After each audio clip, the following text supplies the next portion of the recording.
وحسن الخواتيم ويستسقى الغمام بوجهه الكريم وعلى آله وصحبه في كل لمحة ونفس بعدد كل معلوم لك.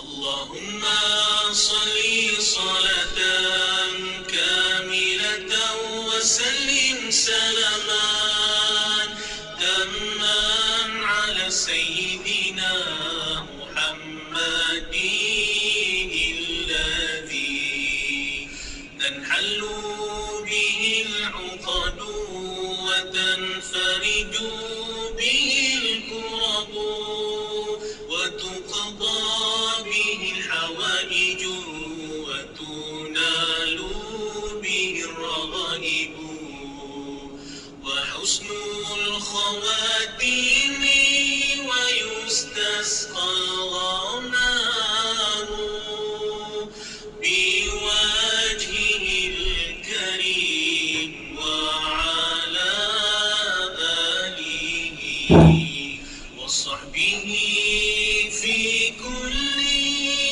لمحة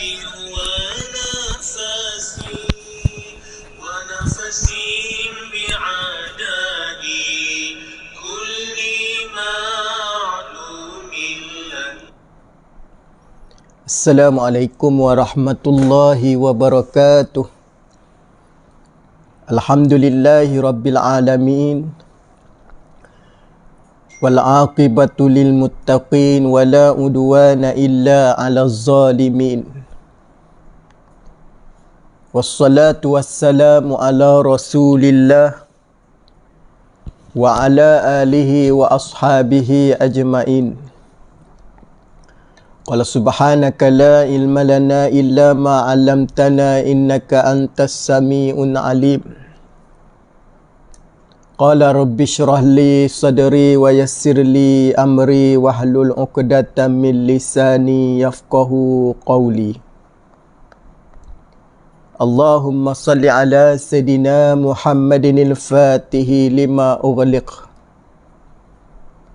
wal khatimi lima sabaqa nasiril haqqi bil haqqi wal hadi ila siratikal mustaqim wa ala alihi haqqa qadrihi wa miqdarihil azim. Amma ba'd. Allahumma salli ala Sayyidina Muhammad wa ala alihi wa ashabihi wa barik wa sallim. Alhamdulillah, summa alhamdulillah, segala puji dan syukur kita panjatkan kehadrat Allah Subhanahu wa taala. Pada pagi ini kita diberi kesempatan, peluang dan ruang oleh Allah Subhanahu wa taala, tambah pula kita berada pada hari Sayyidul Ayyam. Maka memperbanyaklah kita memberi salam dan selawat kepada kekasih kita Rasulullah sallallahu alaihi wasallam. Mudah-mudahan kita tergolong daripada golongan yang akan diberi kasih sayang oleh Allah Subhanahu wa taala dan kejayaan di dalam kita melaksanakan ibadah. Mudah-mudahan kita istiqamah insya-Allah. Minta komen di ruangan bagaimana audio suara ustaz okey ke akhir sahabat. Minta komen audio suara sebelum ustaz meneruskan kepada perbincangan kita pada pagi ini, mengambil masa lebih kurang 30 minit insya-Allah. Mudah-mudahan sebelum ustaz memulakan, kita nak tahu kita punya respon suara macam mana, okey ke? Okey, alhamdulillah. Bagaimana pada pagi ini para jemaah sidang, para tontonan yang dimulia oleh Allah, ustaz memilih satu tajuk, nasihat bagaimana khusyuk dalam melakukan ibadah solat. Kalau kita tengok, solat ini di antara amalan yang akan dinilai oleh Allah Subhanahu wa taala pada hari kiamat. Apabila amalan yang dinilai, yang paling utama dinilai ni para jemaah, sudah pasti kita kena buat betul-betul. Kerana nak memastikan supaya amalan yang Allah Ta'ala nilai ini diberi oleh Allah dengan penerimaan. Bahkan juga diberi oleh Allah sebaik-baik ganjaran. Apabila kita buat ibadat solat ini mengikut seperti mana yang diajar oleh Rasul junjungan kita Nabi sallallahu alaihi wasallam, maka sudah pasti solat kita ini termasuk daripada solat yang diterima dan solat yang terbaik. Maka bagaimana cara kita nak memastikan supaya jadi baik? Maka kita kena ikut cara solat Rasulullah sallallahu alaihi wasallam. Seperti mana yang Nabi pernah bersabda di dalam satu hadis, sallu kama raaitumuni usalli. Solatlah kamu seperti mana kamu melihat aku solat, yakni cara Nabi sallallahu alaihi wasallam.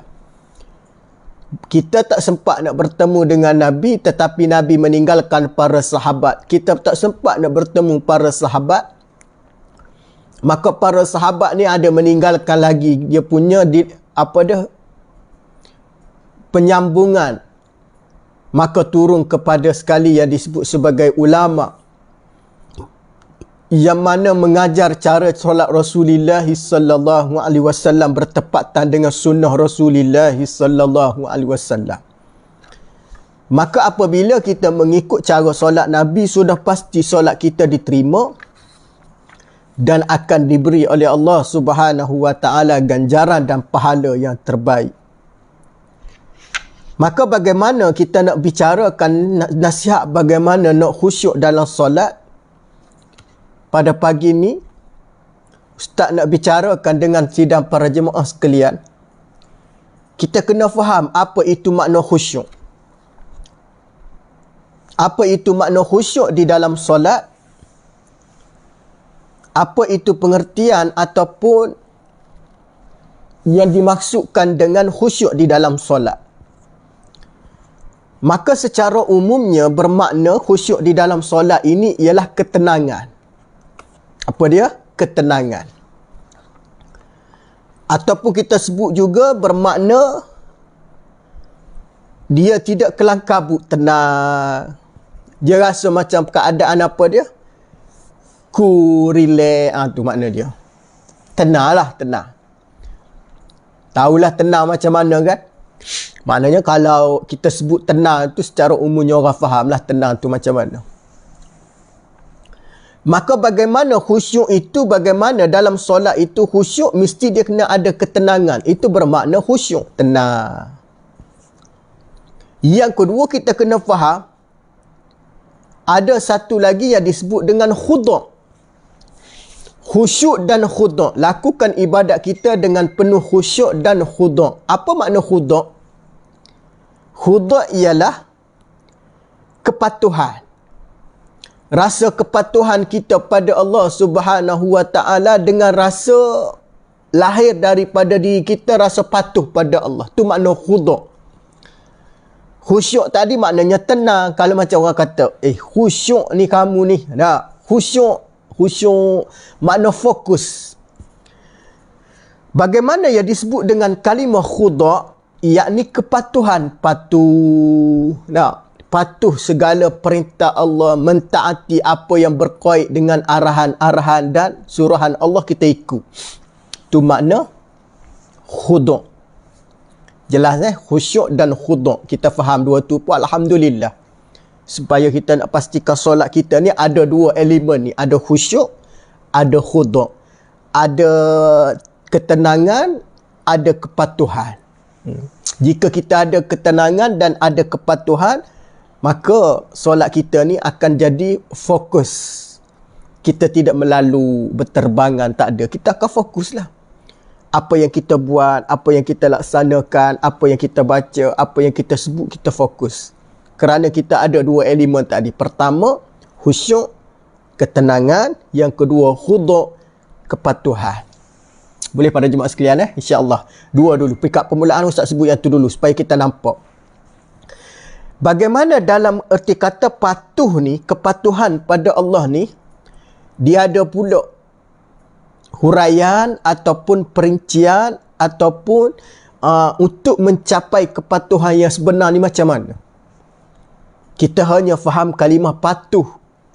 Macam mana kepatuhan yang sebenar? Baik. Dirujuk kepada kepatuhan yang sebenar ialah merasa kehinaan diri kita, merendahkan diri kita.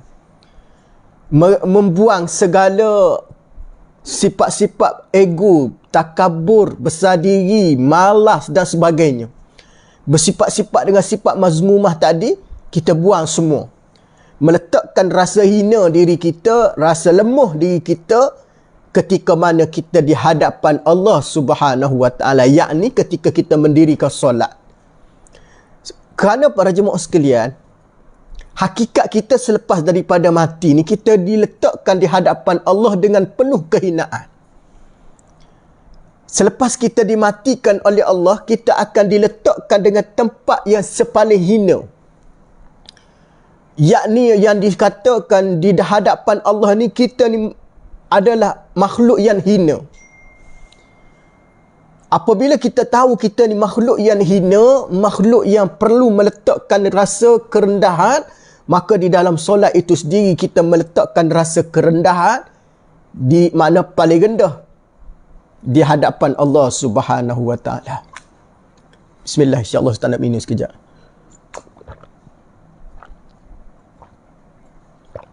Faham maksud dia? Kita kena merendahkan.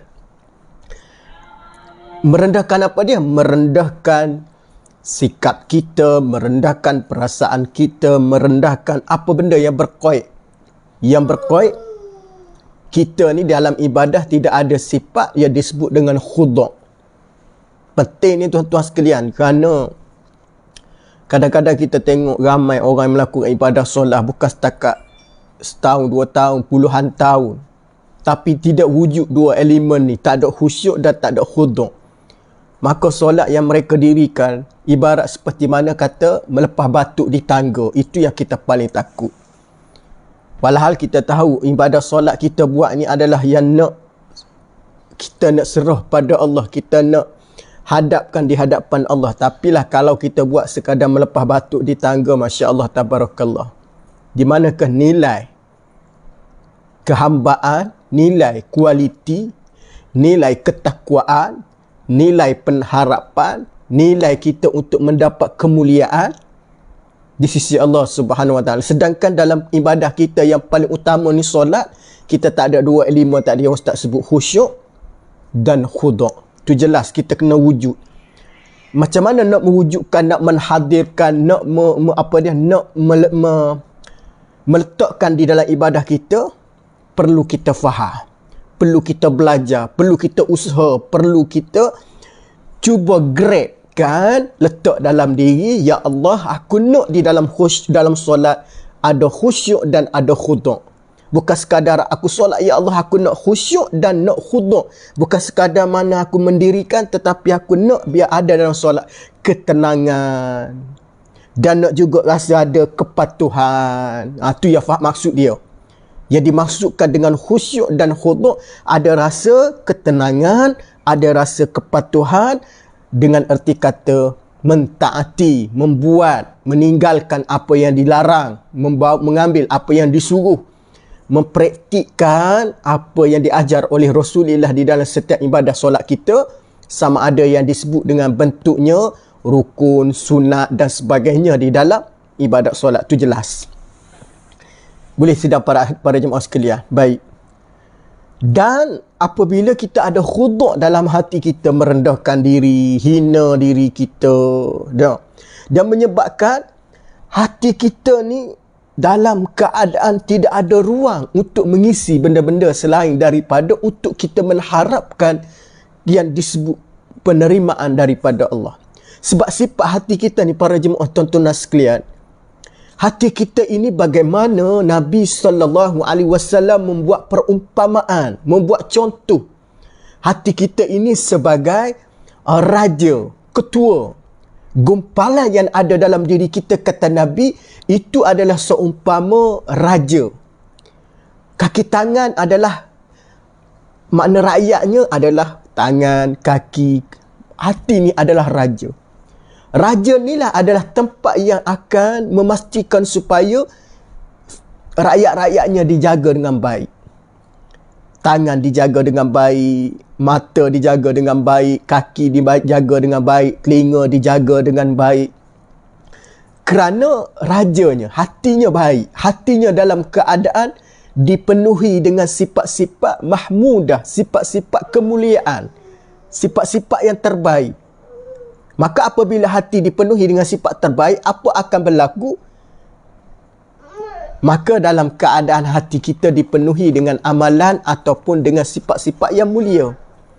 Berkait dengan sifat mulia ni para jemaah sekalian, sifat yang mana bukan sekadar diajar oleh Nabi tetapi digalakkan oleh Allah Subhanahu Wa Taala untuk di kalangan hamba dia memiliki sifat-sifat tersebut. Jangan hanya kita kata Nabi saja menyuruh, tetapi suruhan daripada Nabi adalah daripada Allah Subhanahu Wa Taala. Itu kita kena sentiasa wujudkan kekhudukan di dalam diri kita, kepatuhan dalam diri kita, bagi nak memastikan supaya setiap amalan solat kita ini dibuat dalam keadaan baik. InsyaAllah tuan-tuan. Tunggu sekejap.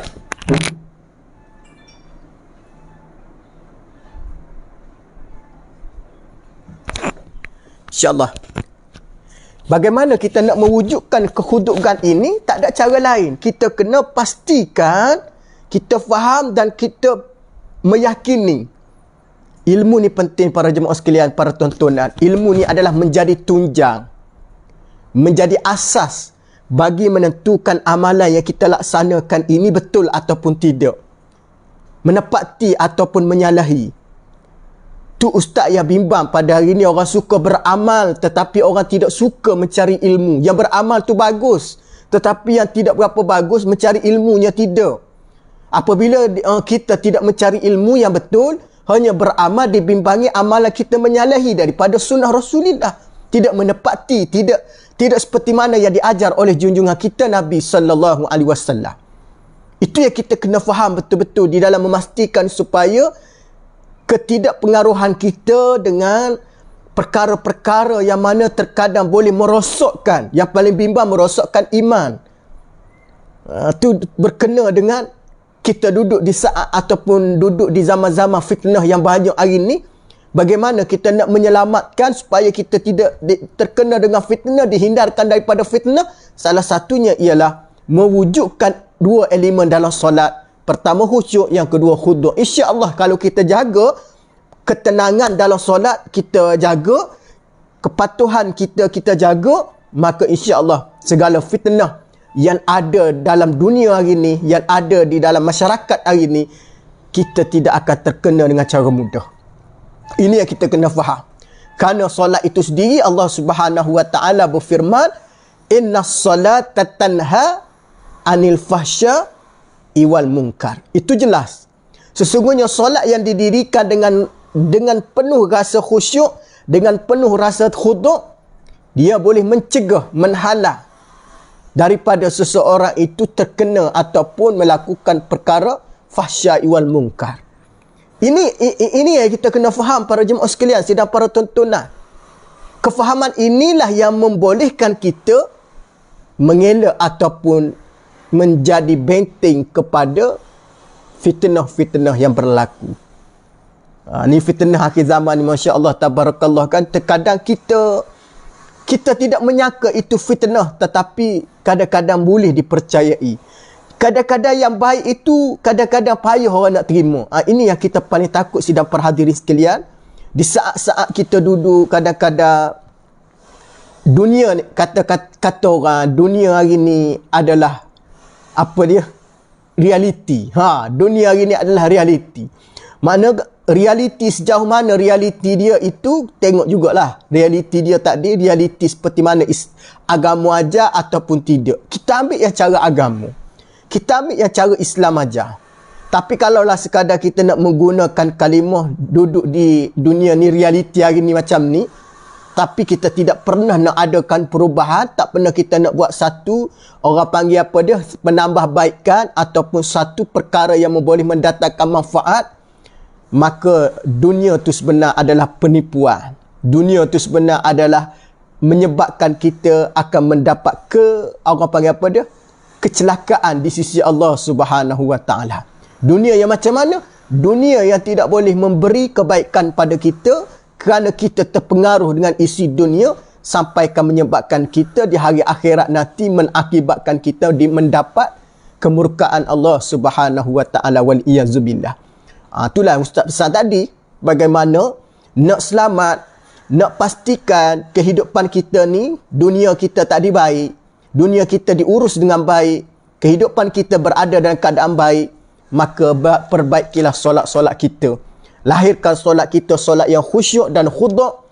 Lahirkan solat kita solat yang benar-benar seperti mana yang diajar oleh junjungan besar Nabi kita sallallahu alaihi wasallam. Bahkan solat itu juga yang akan menentukan hala tuju kita selepas daripada kita ataupun selepas daripada kematian. Itu kita kena yakin dan percaya. Baik. Allah Subhanahu wa taala mendatangi satu surah di dalam Al-Quran yang disebut dengan surah Taha. Di dalam surah Taha ni para jemaah sekalian, ayat 108, bagaimana Allah Taala berfirman yang mana di dalam berkaitan dengan yang disebut khusyuk di dalam ibadah. Bagaimana khususnya khusyuk di dalam solat. Bagaimana khusyuk ini merendahkan diri di hadapan Allah ketika kita menghadap Allah, tawajuh pada Allah. Bagaimana di dalam Al-Quran surah Taha khususnya ada menyebut ba'da a'udzubillahi minasyaitonir rajim wa khasya'atil aswatu lirrahman fala tasma'u illa hamsa. Allah Subhanahu wa taala menyebut di dalam surah Taha, dan rendahkanlah semua suara kepada Tuhan yang Maha Pemurah,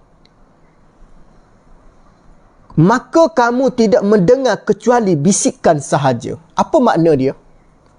Maknanya merendahkan bukan sekadar yang disebut apa dia, perasaan besar diri, tetapi di dalam solat itu kita mesti menggunakan sebaik-baik suara.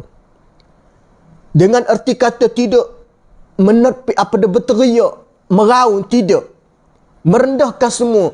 Kerana kita, walaupun kita slow, walaupun kita perlahan, walaupun kita tak kuat para jemaah sekalian, Allah Subhanahu wa taala mendengar. Sifat Allah adalah sifat yang disebut dengan mendengar. Sama' Allah, mendengar Allah, melihat Allah, sama' basar. Allah Ta'ala mendengar, Allah Ta'ala melihat. Perlahan macam mana kita pun Allah Ta'ala dengar. tak bunyi pun Allah Ta'ala tahu, kerana apa yang ada dalam diri kita dalam ilmu pengetahuan Allah. Itu maksudnya. Tak perlulah kalau kita kata kena kuat sikit nanti Allah Ta'ala tak dengar. Tak ada istilah tu. Kita dengan Allah ni, dengar tak dengar, pelah apa dia, sebut tak sebut, Allah Ta'ala tahu apa yang hamba dia buat. Cuma dalam solat tu dia adalah rukun-rukun yang perlu kita kuat. Rukun yang disebut dengan rukun qauli, perkataan. Tapi nak berqaid, bukan hanya sekadar dipahami, kuat baru dengar. Bukan sekadar difahami, teriak baru dengar. Tidak. Tetapi bagaimana meletakkan sebaik-baik suara, sebaik-baik intonasi di dalam kita berbicara dengan Allah. Seumpama Ustaz ambil contoh kita berdoa. Kita berdoa menggunakan sebaik-baik intonasi suara. Dengan penuh rasa khusyuk, dengan penuh rasa khudu', meletakkan pengharapan, meletakkan yang disebut dengan jiwa kita ni untuk Allah, segala-galanya untuk Allah. Apabila kita meletakkan segala-galanya dan merendahkan, erti kata dengan intonasi suara yang baik, dengan penuh rasa kehambaan, dengan penuh rasa kerdilnya, dengan penuh rasa hinanya, maka di sana Allah Ta'ala melihat, ini hambaku yang mengharapkan keampunan, mengharapkan penerimaan, mengharapkan yang disebut perkara-perkara yang berkait dengan ganjaran pahala. Allah Subhanahu Wa Ta'ala rindu dengan hambanya macam ni. Allah Ta'ala sayang dan cinta dengan hamba dia macam ni. Hamba yang senantiasa bermohon, berminta, dalam erti kata meletakkan sebaik-baik permohonan, menggunakan suara yang elok, membaca dengan bertajwid, membaca dengan sebaik-baik bacaan. Maka di sanalah yang menyebabkan mendapat perhatian dan nilaian, maka Allah Subhanahu Wa Ta'ala membalas segala apa yang hamba dia buat mengikut kehendak Allah dan rahmat Allah Subhanahu Wa Ta'ala. Itu yang kita kena faham. Bukan mengikut kehendak kita, tetapi kehendak Allah. Bukan mengikut kehendak pemohon, tetapi mengikut apa yang diberi oleh yang kita minta ataupun yang kita pohon. Pohon pada Allah, Allah lah yang akan beri. Sejauh mana, sebanyak mana, sekadar mana. Nah, maka diberi-beri itu adalah kuasa mutlak lahir daripada ataupun datangnya daripada Allah Subhanahu Wa Ta'ala. Jadi Ustaz rasa jelas dia tu. Maknanya kita tak perlulah, tak payahlah erti kata nak berteriak, nak merau, tak perlu. Tapi cukuplah kita meletakkan keikhlasan, meletakkan sebaik-baik permohonan, sebaik-baik lantunan suara, supaya Allah Subhanahu Wa Ta'ala melihat betapa beradabnya hamba, beradabnya orang yang memohon permohonan pada Allah. Pasal adab tu kita kena jaga. Terutamanya dalam kita beribadah. Nak jaga adab. Tu kalau kita tengok adab ni, dia bukan sekadar adab makan, adab cakap. Tetapi dalam ibadah kita pun adab mesti menjadi keutamaan, terutamanya di dalam solat. Kena jaga adab dia. Tak boleh kita nak main ikut, buat sambarono, nak buat orang panggil, buat lebih kurang, tak boleh. Tapi kita mesti mengutamakan perkara tersebut kerana ia adalah tempat yang akan dinilai oleh Allah Subhanahu Wa Ta'ala dan dia juga akan diberi sebaik-baik balasan di sisi Allah Subhanahu Wa Ta'ala. Baik. Boleh tuan-tuan sekalian jam menghampiri pukul 10 pagi. Tak rasa dah hampir kita kepada perbincangan. Dah masuk 30 minit dah lebih kurang. Jadi sebelum Ustaz buat penutupan sebagai orang panggil apa dia, ringkasan, sebagai orang panggil apa dia, kita nak sebagai penutup ikatan supaya kita faham perbincangan. Apa yang perlu kita faham? Pertama, solat mesti dibuat pertama mengikut ilmu yang sebenar. Faham Solat mesti dibuat mengikut ilmu yang sebenar. Kena belajar. Kena cari. Kena berguru. Tak boleh kita buat sendiri. Kena tanya. Tak faham, kita tanya. Yang kedua, khusyuk di dalam solat, khudu' di dalam solat adalah elemen penting. Menjadi tunjang untuk solat itu berada dalam keadaan baik dan diterima oleh Allah. Khusyuk dan khudu'. Dengan erti kata, lahirlah kekhusyukan, lahirlah khuduk dalam solat, lahirlah ketenangan, lahirlah kepatuhan. Yang ketiga, jangan lupa kita doa. Kerana doa ni para jemaah sekalian, tontonan yang dirahmati oleh Allah, dia menjadi senjata dan menjadi kekuatan umat Nabi SAW. Menjadi benteng umat Nabi SAW. Jangan lupa doa. Jikalau kita doa dan kita tidak tinggalkan amalan ini, kita akan selamat bukan sekadar di dunia, mahupun di hari akhirat. Apabila kita selamat di dunia dan di hari akhirat, maka balasan kita adalah dimasukkan ke dalam syurga Allah Subhanahu wa taala. Maka Ustaz pesan kepada para jemaah, istiqamahlah dalam menuntut ilmu. Mudah-mudahan kita menjadi umat Nabi, umat yang terbaik. Menjadi hamba Allah, hamba yang mentaati perintah Allah. Mudah-mudahan kita selamat daripada fitnah dunia dan fitnah akhir zaman, insya-Allah. Boleh tuan-tuan Terima kasih kepada sahabat saya Akhi Zakir di atas pada share link pada pagi ni. Pada para penonton sekalian yang sudi bersama dengan Ustaz pada pagi ni, walaupun pendek setengah jam je, mudah-mudahan dia memberi manfaat. InsyaAllah kita jangan lupa banyak keselawat kepada Rasul junjungan kita Nabi SAW. Terutamanya kita dah berada pada hari Jumaat, memperbanyakkan kita selawat pada Nabi. Jangan lupa juga kita membaca suratul Kahfi pada hari Jumaat, insyaAllah. Mudah-mudahan amalan ini yang kita amalkan, kita akan mendapat pertolongan daripada Allah Subhanahu wa taala, insyaAllah. Wallahu a'lam. Aku li qauli hadza wa astaghfirullahal azim li wa lakum. A'udzubillahi minasyaitonir rajim. Bismillahirrahmanirrahim. Allahumma faqqihhu fid din wa 'allimhu ta'wil. Allahumma ihdinas siratal mustaqim minan nabiyyin was-siddiqin wasyuhada'i was-salihin wa hasuna ulaika rafiqa ya arhamar rahimin. Wa sallallahu ala sayidina Muhammad wa ala alihi wa ashabihi ajma'in. Walhamdulillahi rabbil alamin. Wassalamualaikum warahmatullahi wabarakatuh.